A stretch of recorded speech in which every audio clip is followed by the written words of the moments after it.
Welcome to Sports Scope, the most influential sports talk show in the nation.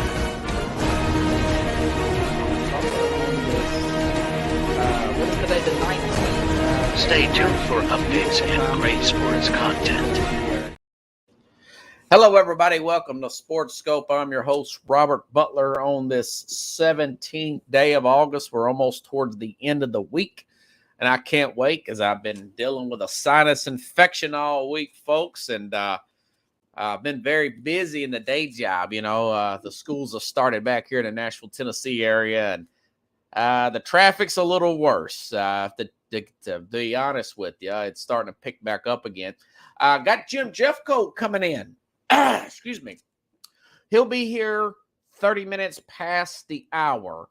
I'm going to have to ask him about this year's Dallas Cowboy team. They're very promising. I just read another article today. I had a list of the top defenses, the rankings of the defenses, according to Pro Football Network website put out, and they had Dallas as number one. I'm going to ask him about that. I'm going to ask him about that Trayvon Diggs. I was kind of somewhat of a little back and forth there with Dak Prescott, and maybe getting a little Michael Parsons talk and a throwback question from his days and experiences playing with those championship teams. Also, Pickles Peyton Manning.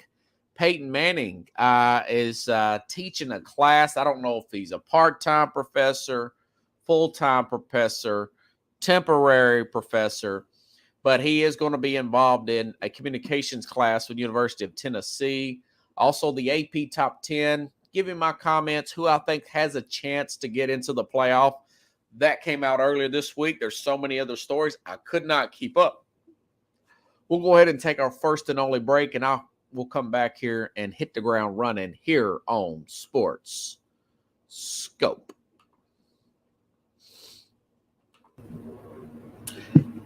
Hello, Sports Scope followers. The program has seen tremendous growth since going 5 days a week. I just wanted to thank everybody for your cash contributions and sharing the program with friends and families. Just a reminder, if you want to contribute to the program, go to the Cash App, the cash sign, and Sports Scope. There are other ways to contribute to the program listed at the bottom of the screen.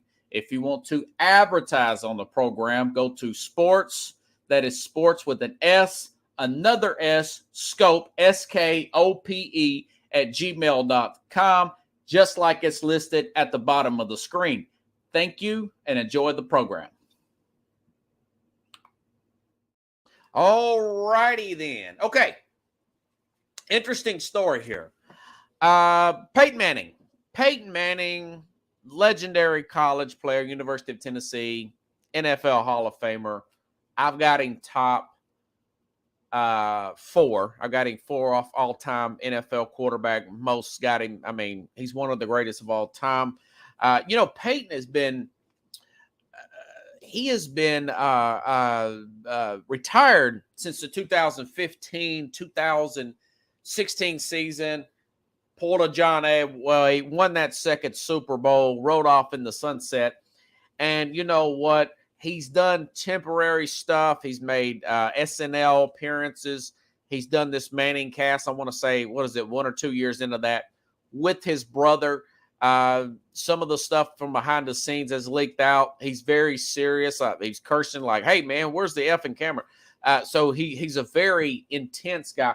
I've got a theory on why he hasn't dove all the way in with that triple A personality he has, Pickles, why he hasn't dove all the way into another career choice. I know that Peyton's got, he owns some of the Papa John's businesses. He's kind of got his hand in a lot of things, net worth of about $300 million, which that could change. Maybe it could be worth more than that before you know it here. Peyton's all over the place. But this story came out earlier this week. It said the university has announced Monday that the College of Communication and Information has appointed Manning as a professor of Pickles of practice the fall of this year. This particular term, and Peyton says, my time as a student in the College of Communication Information was a foundational experience during which I learned critical skills, messaging techniques, and I will continue to put those on most use daily. Manning said, I look forward to working with the college's talented faculty and directly with the students in an effort to ensure they are prepared for their future careers. We're guessing the Manning classes will be heavily attended. I could not imagine going to see Peyton Manning in a class. Like it said, classes like this, some of these communication classes, sometimes you have, in some cases, I'm a communication major. I graduated communications degree, and some of them have like 15, 20 people. Others can have 85 students there in a small auditorium. My guess is with a guy like Peyton Manning, he is such a big celebrity. People are going to ask him about life advice, work ethic stuff, career advice, and stuff like that. I'm surprised he was wanting to do this, but he just does not want to. Pickles says has offers running out of his ears. He's a very good spokesman. He had one little slip up there in college. That story didn't come out till many years later, where he mooned a doctor or something like that. Everything was settled out. The story got rebranded later, years after he was out of college. Some guy was trying to make a name for himself. Some reporter there, and that pretty much went away. He's got 2 kids, but they're preteens. Pickles. His 2 kids are preteens. And my thing is, I would have thought maybe he would have went into management with the NFL. Would he have tried to get with a partnership to do some type of ownership with the NFL? None of that. And maybe even a coaching in the NFL, maybe coaching in college, maybe quarterback coaching. None of that came to fruition. Yeah, and SNL. So there's another SNL bit for him teaching. That's probably his next Saturday Night Live bit, would be people asking him questions at Tennessee and him making some kind of joke about it. Probably, people start asking about life and everything, and then he has these flashbacks and he's starting to throw football at the crowd. And, how demanding that Peyton Manning can be. But people, hey, he's a really smart guy. He's a very serious, intense guy. I remember talking to my dad. He's like, he's one of these guys planned out his whole life, The offensive coordinator at Tennessee, back when Peyton was playing, someone asked him, when did you know that Peyton was going to be special? And he says, it's freshman year. We were just doing a late Friday drill there. It was like a 2-minute drive, and it was the end of the week. We got a lot of work in that week, and Peyton was treating that drive like it was the last drive in the Super Bowl. And he's like, this guy is just really intense, man. He is really dedicated to his craft. So it's interesting to see how that'll play out. Now, you say, well, what's your theory? All right. For those of you that watched the Manning documentary, I've seen it 2 or 3 times.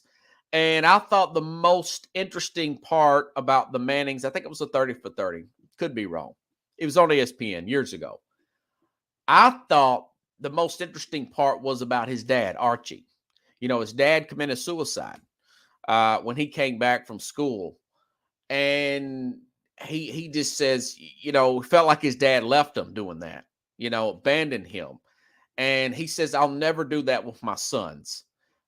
He's a very pro-family guy. So he really grew up in a lot of traumatic hardship. The sons, they kind of had it made, Dad was strict on them.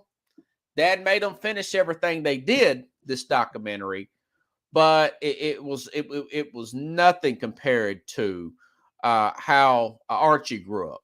And so pro-family. So my thing is, Peyton simply wanted to see his daughter and his son probably going to their school events.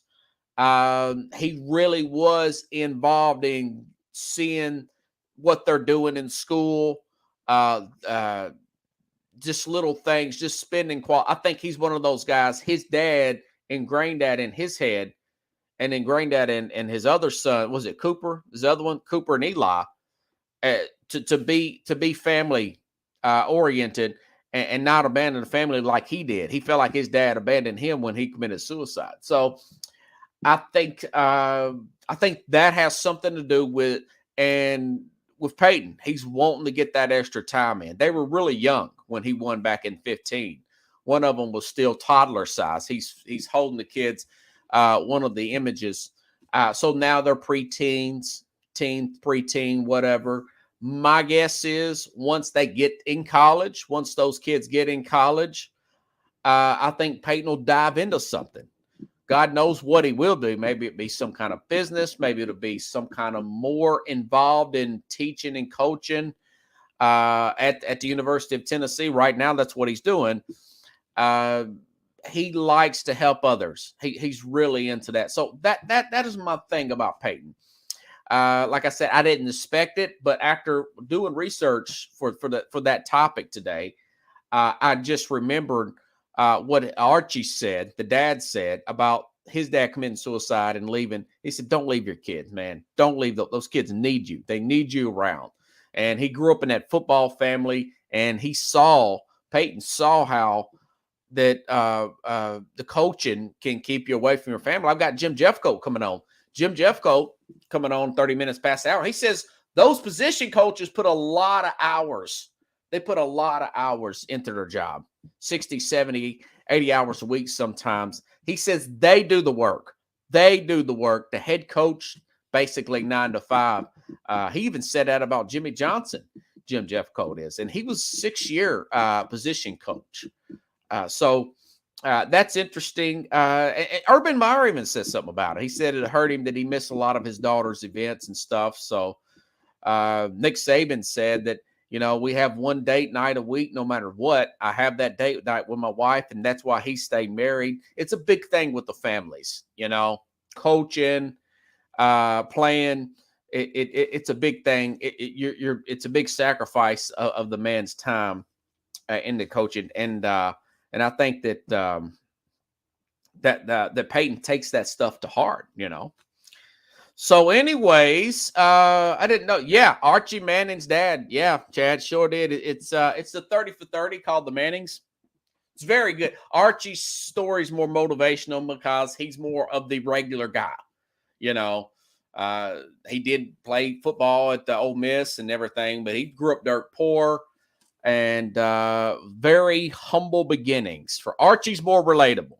The other boys, they're great NFL quarterbacks, both number 1 picks, both won Super Bowls, but they did grow up on third base. Archie saved his money.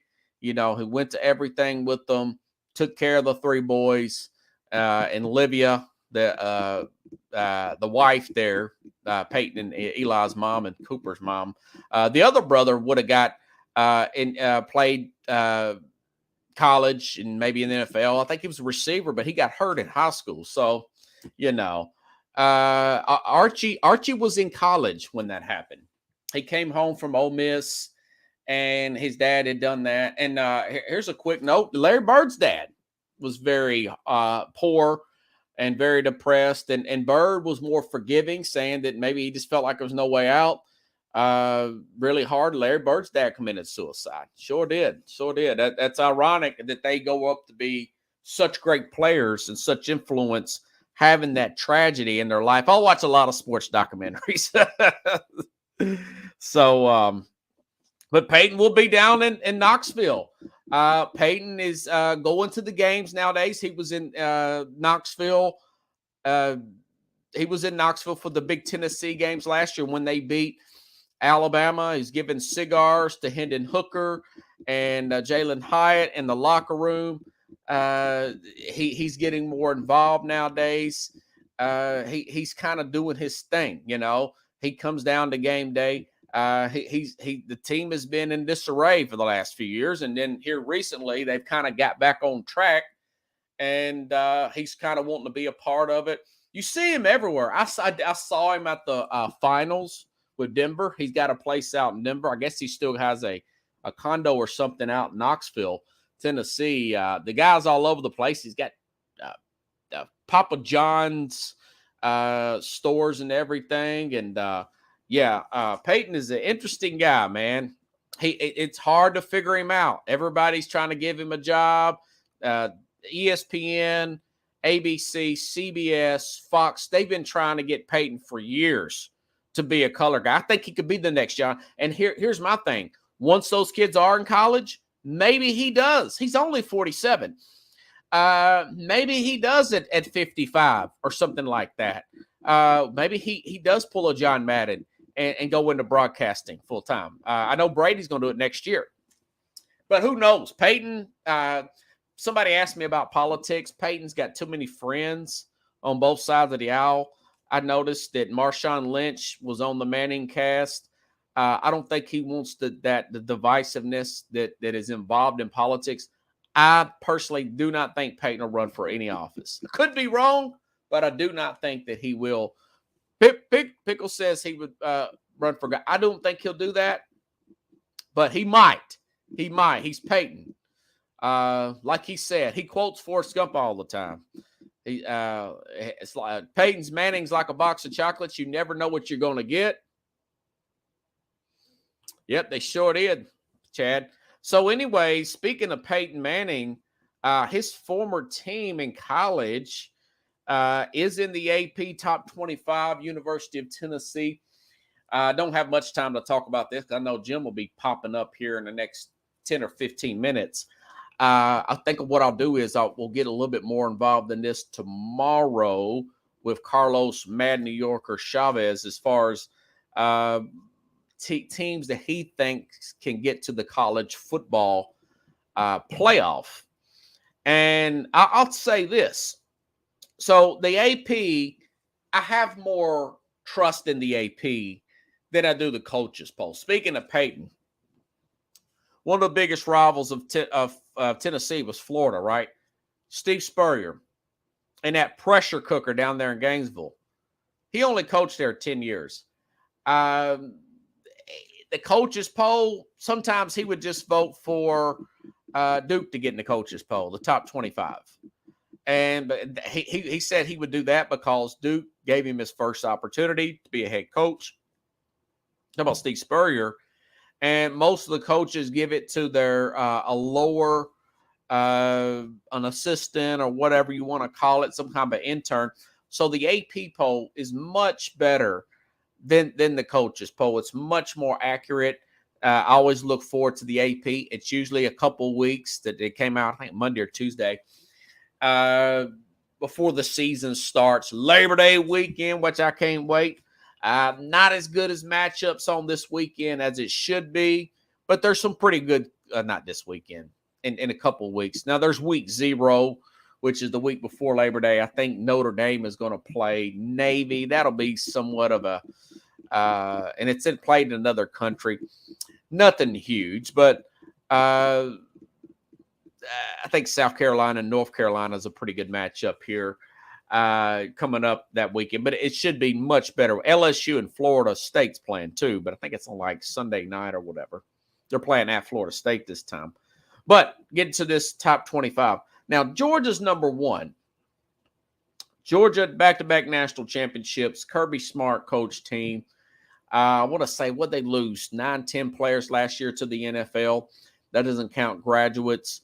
You throw the same number in the year before that, lost 9-10 players to the NFL, and they haven't quite, and I don't know how they're doing in the transfer portal, but I haven't read anything of any major moves that they made.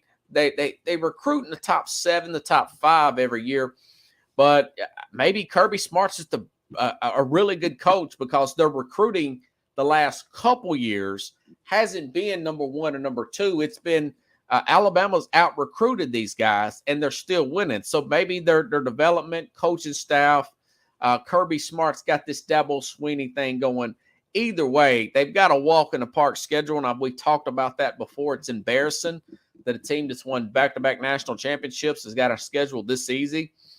Now, of course, they still got to play at Tennessee, and then they got to play their SEC championship game. But they really don't have a tough schedule like a team that's won back-to-back national championships. That's one of my knocks. But as far as getting in the playoff, yeah, they can slide their way into the playoffs somehow. I do not think they're going to get in this year. I just don't think it's going to happen. I think either they'll lose one, they'll slip up to maybe a Tennessee, or they'll lose the SEC championship game.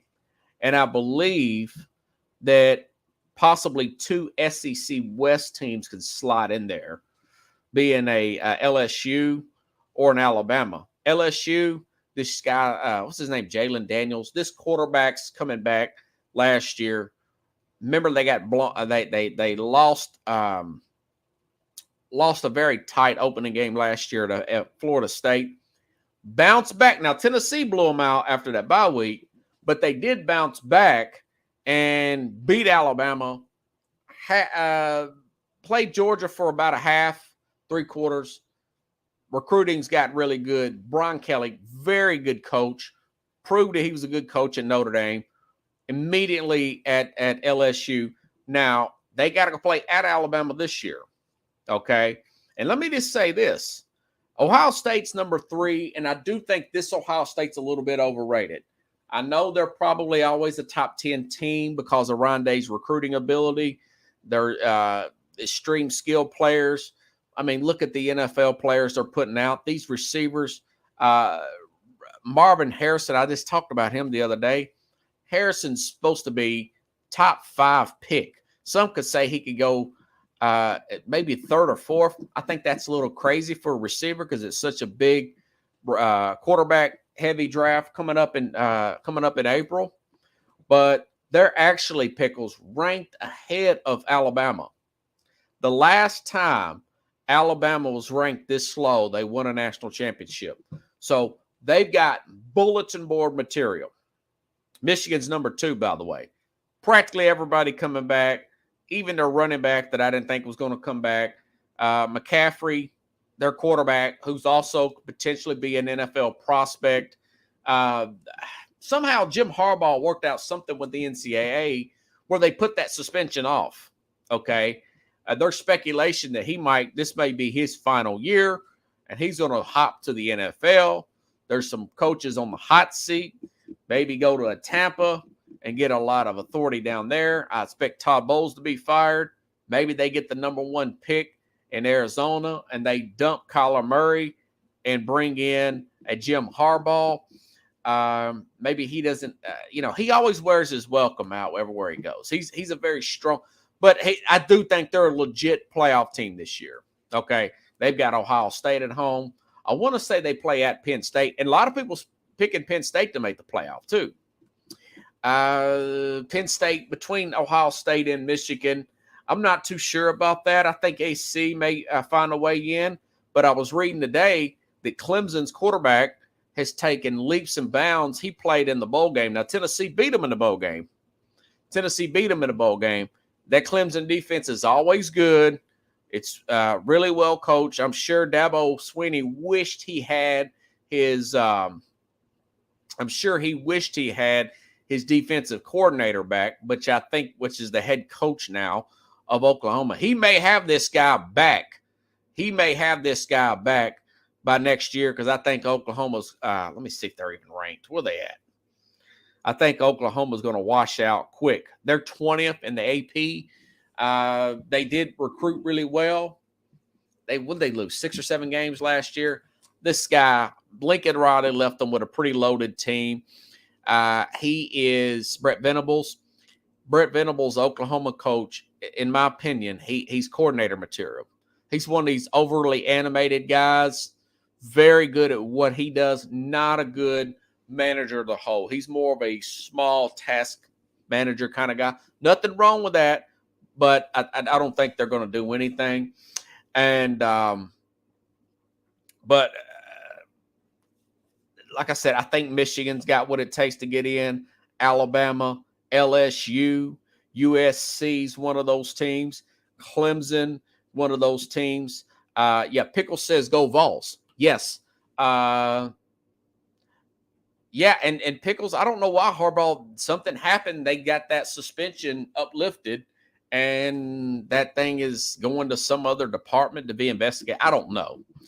I would have just took the 4 games. I think Michigan would have been heavily favored in all 4 of those games anyways, but what do I know? Okay. Where was I? Okay, Tennessee. Listen, everybody knows about Drake May and Caleb Williams. That's a given. But if you take those 2 guys off the table, there hasn't been more buzz about a new starting quarterback than Tennessee's Joe Milton. He slimmed down. He's supposed to have, well, I've seen viral videos of him throwing the ball 65, 70 yards without little to no effort. I mean, just flick of the wrist. He's been interviewed on NFL Network. He's got this big frame here. The players have interviewed about him. He was at SEC Media Days. He's gotten more buzz than a guy that wasn't expected to get buzz prior to the offseason. You know, we knew about guys like Drake May coming into the new season. He wasn't a highly recruited guy. This guy was a transfer from Michigan, okay? Joe Milton. He was a transfer from Michigan. When I first seen him at Tennessee, when he was behind Hooker, he looked kind of heavy to me. Kind of looked like Jamarcus Russell a little bit. But there are articles. Now, these aren't predictions, folks. I'm going to try to get you my final prediction in the Friday before Labor Day, or the Thursday, because I'll have Carlos Mad New Yorker Chavez in on Friday. So those are the teams that I do think that can make the playoff. Throw in Texas in there, University of Texas, 2 top 5 classes. Quinn Ewers, Arch Manning's having a very good camp. Quinn Ewers still the number 1 guy. I don't see that changing. That being said, I got a guy whose son went to University of Texas and a pretty top draft pick behind backstage here, and I'm not going to leave him waiting. Jim Jeffcoat. Hey, Jim. Hey, how are you doing, Robert? Hey, do you like Texas this year to do something? It's going to be tough because they're playing Alabama early. They got to play at Alabama, yeah. Yeah, Tuscaloosa. So that's. Did you go to that game last year? No, I did not. Oh, okay. No, I did not. But I didn't know if your son was in town or whatever. People are underrating Alabama because it is Alabama and it is Nick Saban. How are you doing, Pickles? Haven't seen you in a while. Yeah. Hey, man. No, so I was want to bring you on for the last couple of weeks, man. I've been reading up on the Cowboys. Yes. What's your thoughts about Zach Martin coming back? That's the big news of the week. It's big. It's big because he is one of the top guards, if not the top guard in the NFL, and he solidifies that line. Tyron Smith, this is the first time he's been healthy for an extended period of time. The young kid they got last year has played well at left tackle. Now he's at guard. And, you know, with Zach Martin there, they're pretty good up in the front, and that's what's going to take for them to be successful. Do you see this line being better than last year? Do you see? Yes, I do. Okay, I do. Yeah, and I think they'll be better. There's a lot of reasons why the Cowboys will be better. First of all, getting Cooks helps them because that makes Gallup a number 3 receiver, and I would love to have the matchups that Gallup's going to get. He's going to be a big time, and the guy that's really is coming along is Jaden Tolbert. Nobody's talking about him outside of Dallas. Second-year speedster from the USFL, right? Yeah. Yes.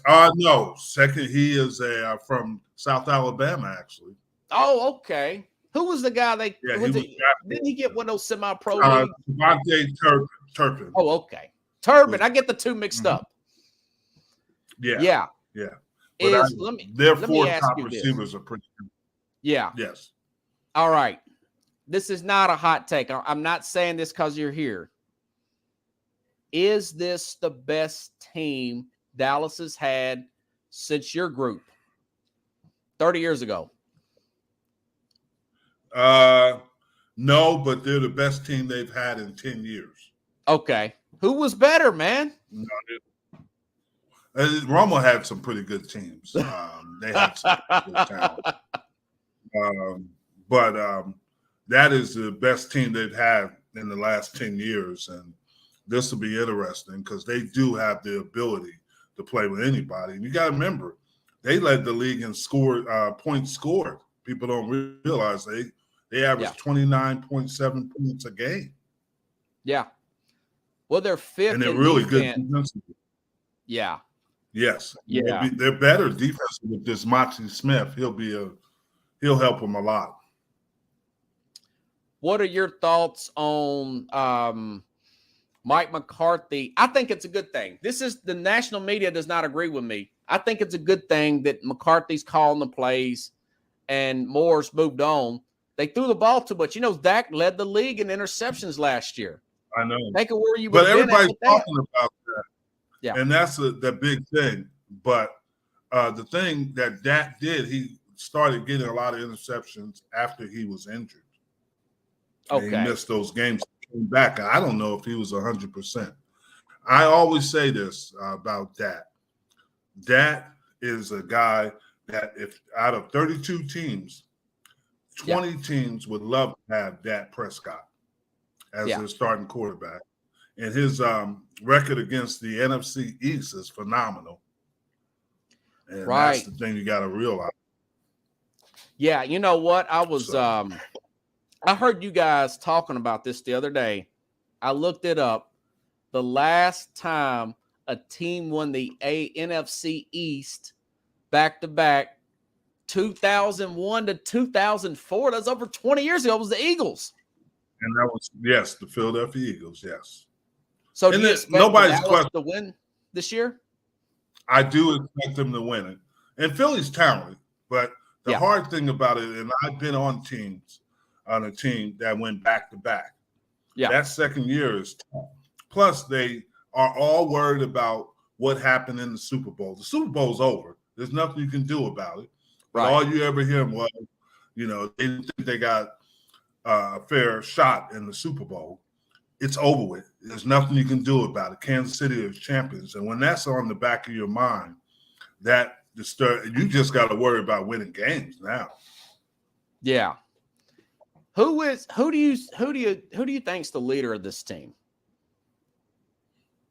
Dak Prescott.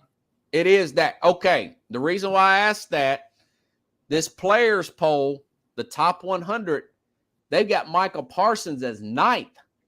Prescott's 56. Yes, but that's because of his pass rush abilities. Yeah. But Prescott he's the leader of it.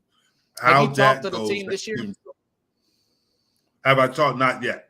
Or called? Okay. Oh, yeah, you know what I mean. You'll see them and check out practice and stuff. Yeah, I'm going. We'll be back in town after the Seattle game, and I'll go over there and see them. Yeah, yeah. So, what are your thoughts on this running back core, man? That is a little bit of a concern because Pollard will be fine, but you got Rico Dowd, Rico and Ronald Jones. If he's got a 2-game suspension, yes, and then you have Deuce Vaughn, but there are very few 5'5" or 185 pound back in the NFL. There's a reason for it. I'm not saying that as a negative against the kid. The kid is a good story, but let's be realistic. It's going to be tough when they get into the first. He was playing against backups. Let's see him against the first team. And did you see that video where he blocked Dante Fowler, Jim? Mm-hmm. Mm-hmm. Yeah, he's 6'3". Yeah, but could you imagine trying to block Jalen Carter? That may be a mismatch. That's exactly right. Wow. Right. Okay. Skip Bayless made a comment the other day. He says This is what the media is saying. Some of the media at ESPN and Fox. Skip Bayless says Dak is too insecure to be the leader of this team. He's saying that Dak is feeling a little insecure about the rise of Micah Parsons. Do you see any truth to that? I don't see any. Skip Bayless has always been, he was a reporter in Dallas, and the players didn't talk to him way back then because of all the stuff he made up. So nobody really listens to Skip Bayless. They don't even acknowledge him. Okay. And he was a reporter when I played, and he come up with some stuff. What's he, 74 now? Yeah. He's got some miles on him. Okay, there was another video, Jim, that went viral. Mm-hmm. Trayvon Diggs. You know what I'm talking about, don't you? Trayvon Diggs says, you female dog, bleep, rear end. Yeah. But you have to understand, that's football. That's football. Okay. We did it. We did it to Troy Aikman. Did y'all do that to Troy Aikman? Oh, yeah. And we were number one defense. I'm not so concerned now. No, it's not a big deal. It's not big. That's just, hey, you want to always try to get the upper hand in practice. And whatever you can do to distract the opponent or the offense, you're going to try to do that. I mean, they had fights. What's the big deal? Yeah. Everybody was fighting in camp. That's not a big deal. You get sore and tired, and you're tired. You want to just not hit anything. Yeah. Yeah. Well, I'm surprised you said that this is I think if you look at it, Pro Football Network, they have a list of defenses, Jim, this year, and they've got Dallas as number one coming into this season. Who was it? Stephon Gilmore added in as cornerback, man. I mean, yeah, I don't know if they're number one, but they're up in the top 5. That's hard to say because there's some pretty good defenses in there. Obviously, well, I don't know who's going to play defensive tackle. Is there anybody standing out at that position? Smith, they got one in the kid they got from the Raiders last year, and they got some depth in the interior. Okay, and the style they'll play, they should be fine. Yeah. Yeah. Are you okay with Diggs signing that big contract?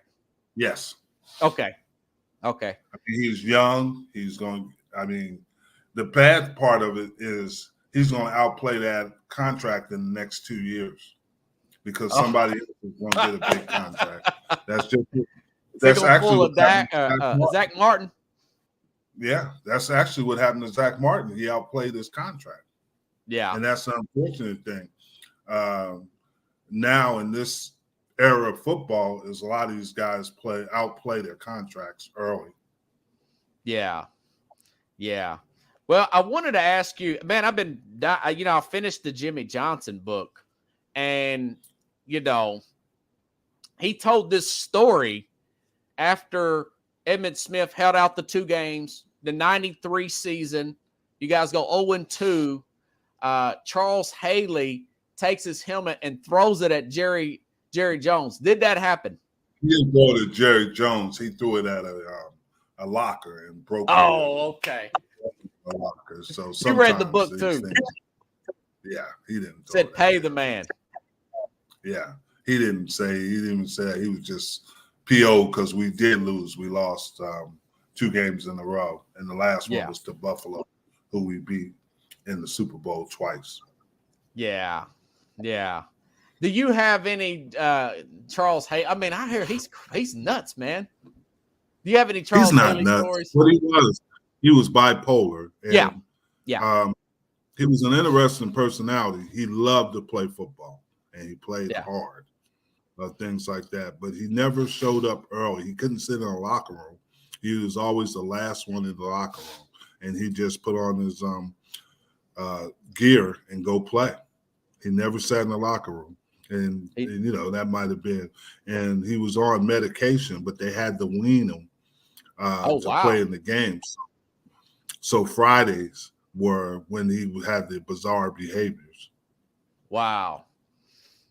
And so I guess, if it's legal, it wasn't part of the – He never gave you any problem? No. No. Did he try to? No, he was afraid of me. He was afraid of you? Yeah.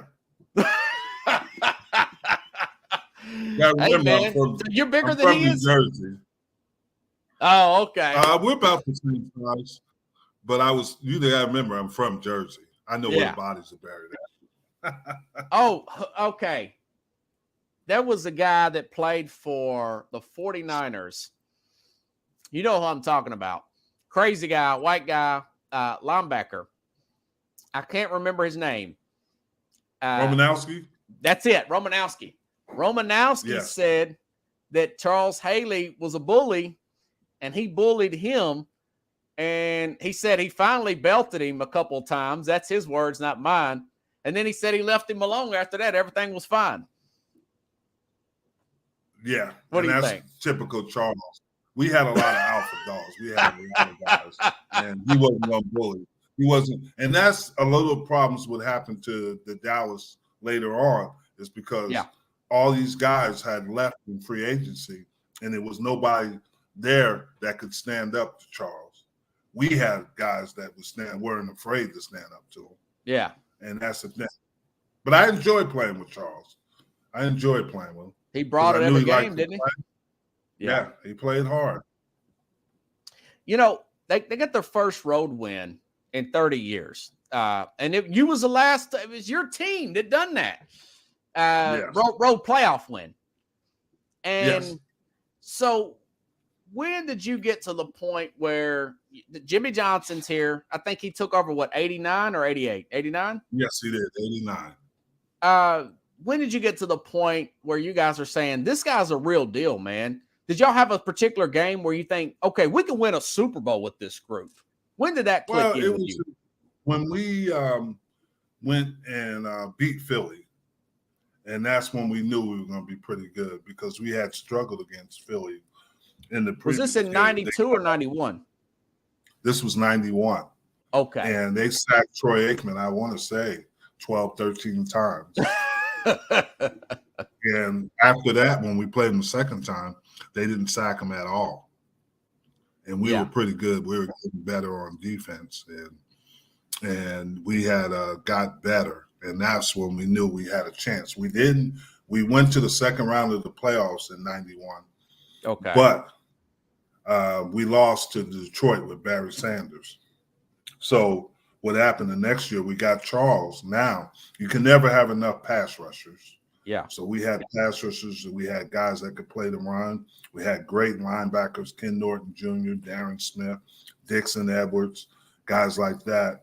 And we had a really good secondary. So, yeah. Where would you here? I was thinking about this the other day. I think Trayvon Diggs, he led the league practically in interceptions in 21. Yes. Where would you rank him? Take Deion out. Would you put him up there with Kevin Smith and them, or would you put him ahead of those guys? I think he'd be similar to him. I don't think he's up there with Everson Walls yet. Okay. Or Mel Renfro, guys like that, because they were different. Now, what era did they play in? Renfro played. They actually started. They won 3 Super Bowls. Oh, okay. Renfro, but I was thinking last 30 years. 30 years. Last 30 years, Kevin Smith was a tremendous, and Larry Brown, but he's ahead of both of those guys. Okay, I thought it was just me. That's what I said.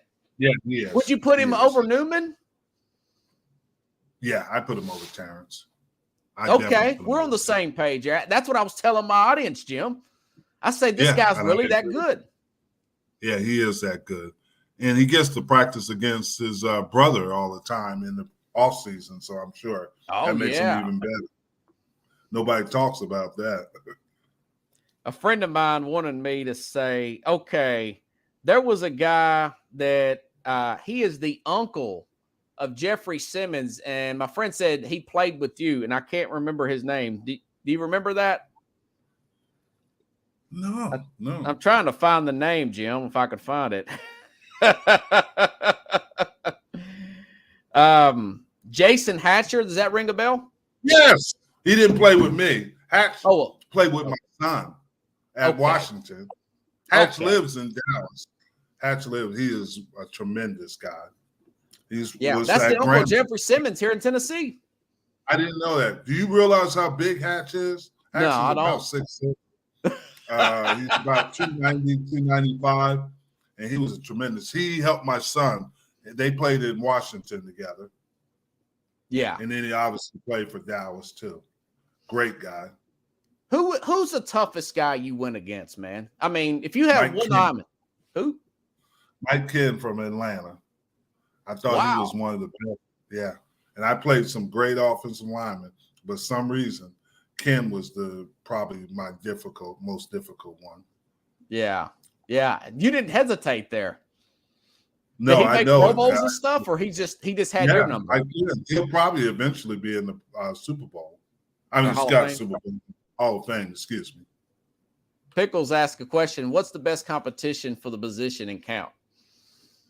Right now, it's the backup running backs, and I would say the interior, the defensive line, because you got the young guy they drafted first in Smith.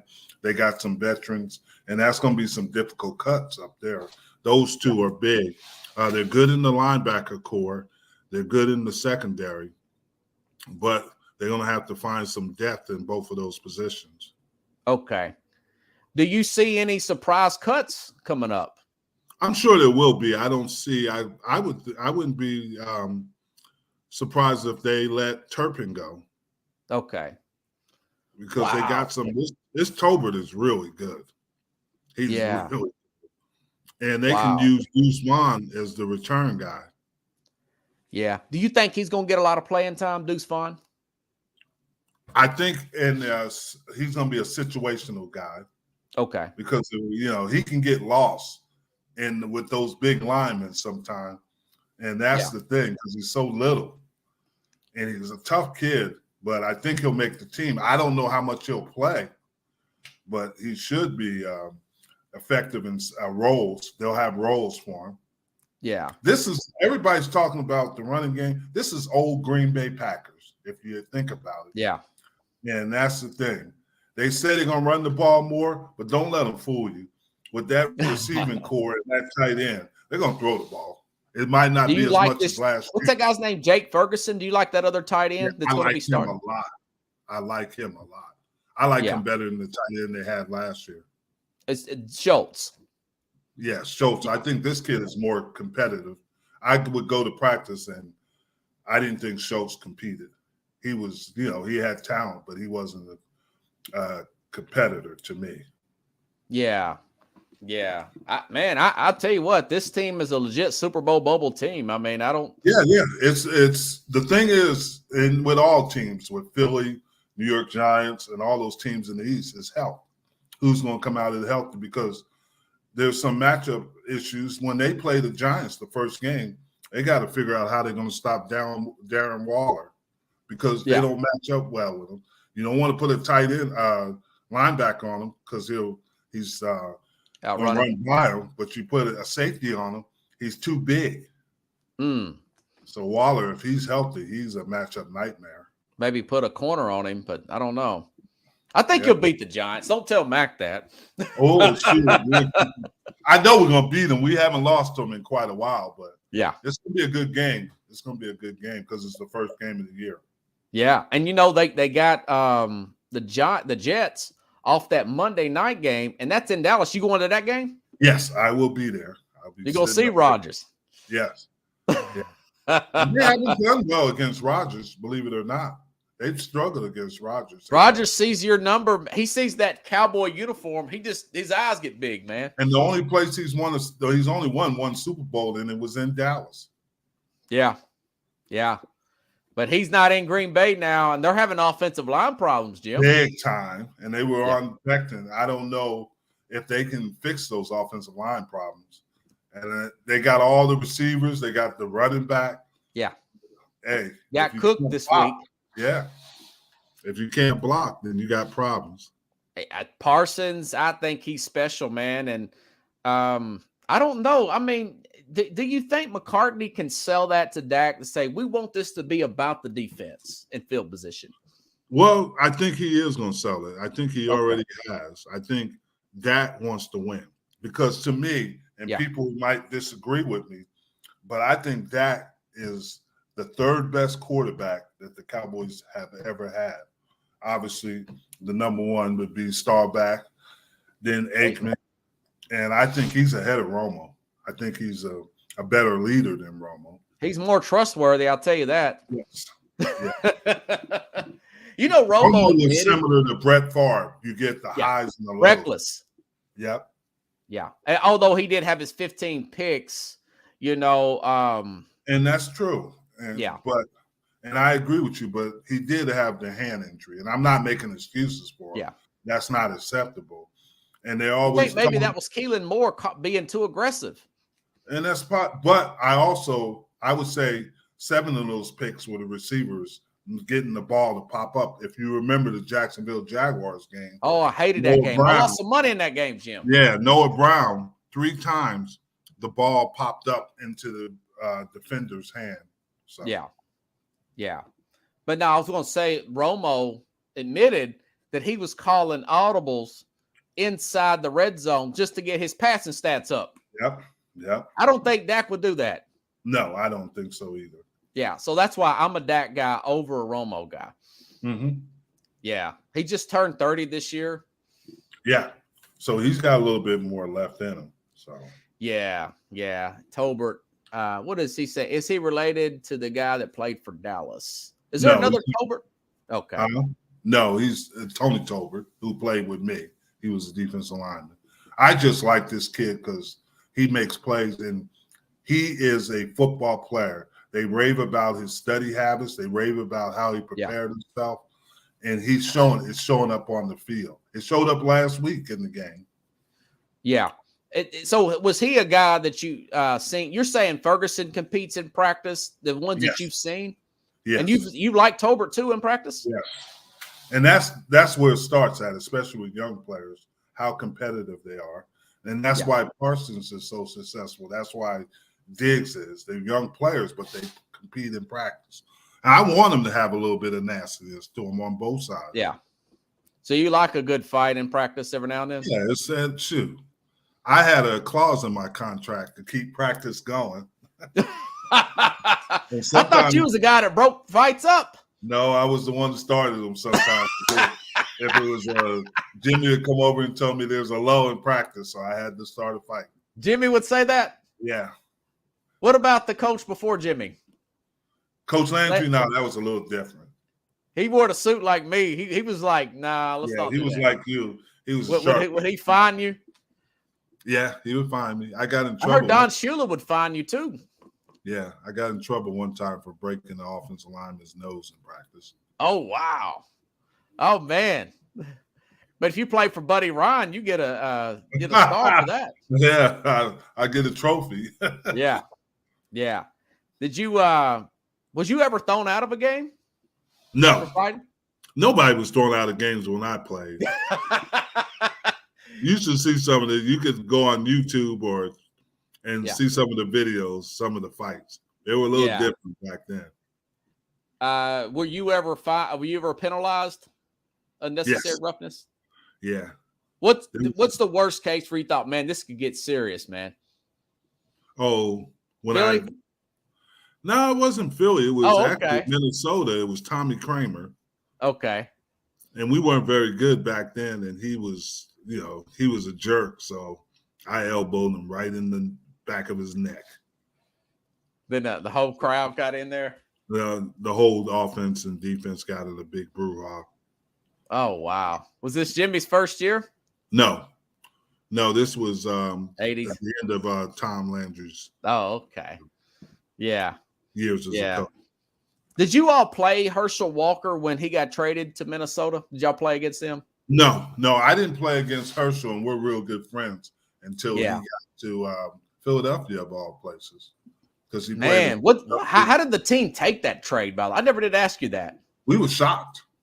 Was you upset? Huh? Were you kind of upset because y'all was pretty close? No, we weren't very good, but we didn't ever expect that. We were in shock. We didn't have anything, but it ended up being well. But Herschel was at that time the best player on the team. Yeah. Wow. Wow. Pickle said, did you sack John Elway? Yes. I sacked in college. I sacked him 6 times in a game, Pickles. Oh, out at Stanford? Yeah, we played. I was Arizona State. He was Stanford. Yeah, He y'all came were up to cold. me They one wouldn't. time when I was coaching at the University of Colorado. Yeah. Pickles. We had what they call smokers after the recruiting season's over and after we signed all the recruits, and we had it at a golf club in Colorado, and he was in there. And he said, "Jeff Goat here?" I said, "Yeah, he's downstairs." He said, "Ask him could he come up and see me." Yeah. And we were telling stories, and he said, I had this guy that was actually from New Jersey, and he went to one of the rival schools. Okay. And he was telling everybody he could block me, and he put it in the paper. Well, I had 6 sacks against him, and John told him to shut up. Why did you tell him that? John said, that's why I got sacked. I said, I know John. I said, hey. Did you think John was going to be that good when he got drafted? Yes. Okay. Yeah. And I told him, I said, hey, John, it was never personal. It was just business.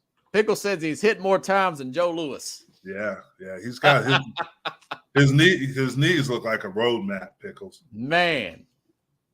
What is your biggest moment as far as like what's your personal best game where you thought, man, did you ever get the game ball? I got the game ball a couple of times. I didn't know, man. You know, sacked Joe they always like to go offense. I sacked Joe Theismann 5 times in a game. Wow. And it's a rival game. Yeah, and with Washington, I've Phil Simms, I've sacked quite a bit. Randall Cunningham is almost, when you have over 100 sacks, you've sacked a lot of quarterbacks. Yeah. Dan Marino, and Dan, all these guys, we came out together and we're good friends. Yeah, y'all drafted together. Yeah. Man. Glory. Did you ever play defensive end, Indy? That's why I played as defensive end. I thought you played tackle too, though, didn't you? No, my last 3 years in Buffalo, I played tackle. But I never played tackle until my last 3 years in the NFL. Yeah. What was it like playing with Bruce Smith? Did y'all hang out? Yes. Love Bruce Smith. He's the best I've ever been around. Oh, wow. He's the best I've ever seen. Incredible. Man. Because he played the majority of his career in a 3-4. Yeah. And he did things that were unbelievable. I've seen them try to block him with guards, tackles, backs, and he'd beat them all. I mean, he was incredible. Marcellus Wiley said he's the best end ever. I would agree. So you think he's better than Reggie White? Yes. There is nothing like Bruce Smith. When you play with him, you understand why. Because he is special. And it was funny. People don't realize that when Bruce first came in the NFL, he was like 330 pounds. He got down to 265. So wow. He's like Aaron Donald size, ain't he? Yes. Man. Yeah, Wesley Media Hub. You got a fan from Australia, man. There you go. All right. Nigel. Wow. Hey, this is gonna be awesome, man. You gonna be on the big show Sunday? Yes, I will be. Okay. And you've got Talking Shop. Yeah. Right? Yeah. J&B Talking Shop. And we do that on Tuesday nights. Is it Tuesdays now? I thought it was Wednesday. Excuse me, Wednesday nights. Wednesday night at 7 Central. Yeah, don't go to church. Watch football, baby. I'm just kidding. No, so the big show is on Sunday. Yeah. 8 a.m. We do it early enough because we're both Central Time. So yeah, me and you both, man. I get up at 5 minutes till 6, Jim, to prepare for all those questions Max sends me. I'm drinking I'll get up earlier to be on the show with you guys than I do to go to work. Really? Have fun though. Have a good time, man. I get up every morning at 3:15 to go train before I go to work. Yeah, before I go to work. So. Do you run and stuff, or you just do bike work? I go there. I run, I lift, and I go to the gym. The gym is only 5 minutes away from me, so I go to the gym and work out, and then I come home, take a shower, eat breakfast, and go work. Now, was that your football schedule back in the day? Yeah. They wanted me. It was interesting because I did that. Me and Herschel had what we call the Breakfast Club, and we were there at 5 o'clock every morning. But they wanted the younger players to see me work out and how hard I worked out. So I had to come in a little later when Jimmy got there. Wow. Oh, so yeah, I was just talking about that, Jim. Now you're saying that you guys, the position coach, y'all work longer hours than those head coaches. Yes. There's no question. How long did Jimmy work, man, at Dallas? Jimmy worked a lot. He worked long hours. He was in there with the other coaches. He didn't leave until the last coach left. Oh, okay. Because I thought you were telling me before that he worked harder at Miami. Hurricanes. No, Jimmy worked hard. Okay. Coach Lansing understood you. had the coaches come in early, and they left and had dinner with their families. Yeah, but that was a different time. Gotcha. 5 years, Jim. That's all he coached there. I know. Man, it's a pressure cooker, ain't it? Yeah, it is. It really is because the expectations are different. Yeah. And you was 6 years as a wasn't you 6 years as a position coach there also? Yes. And what was your hours? I played there 12 years. My hours? Yeah, as a position coach. As a position coach, I'd be in my office by 4:30. And what time did you leave? I didn't leave till 11:30, 12. And I just wow. enough to close my eyes and then get back up and do it again. Man, did you work out with the players? No. I work out on lunchtime. Lunchtime, I go work out. And it wasn't as intense as a player. Yeah, I got you. Well, I appreciate you coming on, Jim. Oh, you know I do it for you, buddy. Yeah, man. And I will see you Sunday. All right. Yeah. I've got high hopes for Dallas this year, man. I do too. I really do. I think people are going to be shocked over how well they play. Yeah, in my opinion, I think that this is the best team since your group, but they got to prove it. I think that's a big deal winning that game like that. Oh, yeah. Winning the first win in 30 years. I mean, Yeah, and they got to play well in the playoffs. That's the big thing. And regardless of how their season ends, they got to play well in the playoffs because they've won 12 games the last 2 years. Yeah, but I think they got over the hump last year, and and something else. I'm going to tell you this, and I'll let you go. Micah Parsons has got this habit. The last few interviews, he's starting to sound like Warren Sapp did. Yeah. When Warren Sapp in his later years in 99, 2000, every time you hear Warren Sapp interview, we want to win a championship.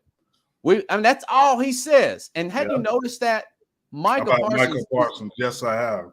Yeah, kind of like you guys. I mean, he's not like there's a hunger about it because in the place like Dallas, where you won 5 championships, and the thing is that you expect to win. You become.